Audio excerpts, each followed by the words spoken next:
Hey, what's up everybody? In today's video I'm going to tell you guys how to set up custom domain on Systeme.io.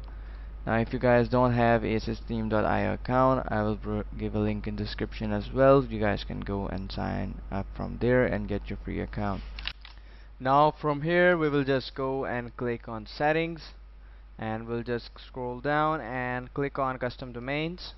And once you guys are here, now once you are here, simply go and click on add domain. This is the standard one given to you by Systeme.io, and you can name it anything you want. And after you have done with that, you will go to your emails, and here you will click here to authenticate your domain and display information. You will go to this, and here just drop your domain name. And that's it for today's video. I hope the video was useful for you guys. Don't forget to like, subscribe, share the video.